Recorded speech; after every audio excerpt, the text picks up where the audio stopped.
आज बात बिहार की करेंगे, बात पत्रकारों की होगी। पूरे वीडियो में अंत तक आप हमारे साथ बने रहिएगा। चलिए इतिहास के पन्नों को पलटते हैं। तब पत्रकारों की सैलरी बहुत कम हुआ करती थी, अखबारों की प्राइस भी कम थी। अब तो बड़े बड़े पैकेज पर काम करने वाले कई पत्रकार बिहार में ही हैं। यूट्यूब और फेसबुक मीडिया से भी कई पत्रकार लाखों करोड़ों कमा रहे हैं। लेकिन हम आपको लिए चल रहे हैं बिहार के अखबार Aryavarta, Indian Nation, Pradeep, Searchlight और आज के दौर की। आज तो अब भी है, बाकी जितनों के नाम हमने गिनाए सभी बंद हो गए। लेकिन तब के दौर में बड़ी धमक थी इनकी। मुख्यमंत्री तक को अखबार के दफ्तरों तक आना हो जाता था। एडिटर नाराज हो गए तो सीएम परेशान हो जाते थे। खैर, उस दौर में डॉक्टर जगन्नाथ मिश्रा की बिहार में चलती थी। कांग्रेस का जमाना था, लेकिन अखबार उन्हें भी नहीं बख्शते थे। ऐसे में डॉक्टर जगन्नाथ मिश्रा के मन में एक प्लान आया। उन्होंने अपना अखबार ही निकाल दिया। नाम रखा गया पाटलिपुत्र टाइम्स। पूरे जोश के साथ शुरुआत हुई। मशीन भी बिल्कुल नई टेक्नोलॉजी की आई थी, पर पाटलिपुत्र टाइम्स बहुत दिनों तक चल नहीं पाया। कारण डॉक्टर जगन्नाथ मिश्रा ही थे। वे कांग्रेस के खिलाफ कुछ छपने ही नहीं देते। कुछ छपता भी तो कांग्रेस के उन नेताओं के ही खिलाफ जो उनके विरोधी थे। बाकी डॉक्टर मिश्रा कब नहाए, कब कपड़ा पहने जैसा सब छपने लगा पाटलिपुत्र टाइम्स में। परिणाम, पाटलिपुत्र टाइम्स को पाठकों ने नकार दिया। आखिर में पाटलिपुत्र टाइम्स बंद हो गया। कदम कुआं इलाके में स्थित इसके कार्यालय में ताला लटक गया। पर कई सालों के बाद भरत राय नामक दूसरे नेता ने इसे फिर से शुरू करवाया।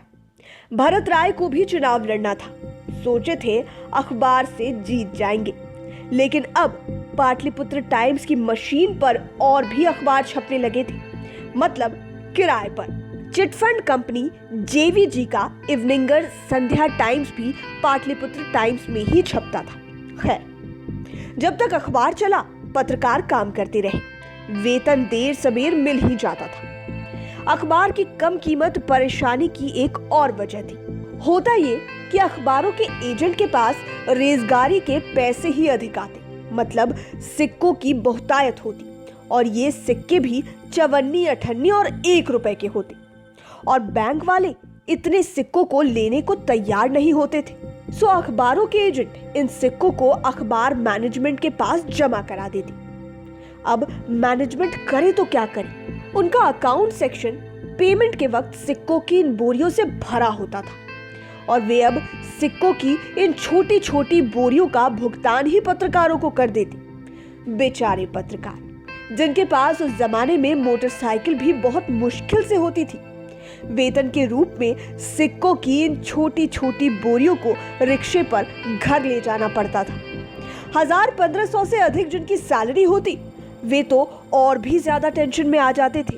कारण कि सिक्के में सिर्फ 1-1 रुपए के सिक्के ही नहीं होते थे, 58, 54 भी होता था। दोबारा शुरू हुए पाटलिपुत्र टाइम्स में यह तो कई महीनों तक चलता रहा। इस किस्से को बाद में कई किताबों में भी लिखा गया। अब सिक्कों की छोटी बड़ी बोरी लेकर घर आने वाले पत्रकारों की क्या स्थिति होगी, समझ गए होंगे आप। वे दूध, सब्जी, राशन वालों का भुगतान भी इन्हीं सिक्कों से किया करते। कोई पूछता तो झेप भी जाते थे। लेकिन अब तो दौर बदला हुआ है। मीडिया इंडस्ट्री में आज सैलरी नेम फेम से डिसाइड होती है। और नेम फेम तो तभी आता है जब आपको लोग देखने, सुनने और पढ़ने लगते हैं। तो ऐसी ही अन्य इंटरेस्टिंग स्टोरीज को देखने और जानने के लिए आप देखते रहिए हमारे चैनल लाइव सिटीज को। अगर अभी तक आपने इसे सब्सक्राइब नहीं किया है तो जरूर कर लीजिए। वीडियो फेसबुक पर देख रहे हैं तो पेज को लाइक करें और साथ ही साथ अपडेटेड रहने के लिए आप हमारे ट्विटर हैंडल को भी फॉलो कर सकते हैं। धन्यवाद।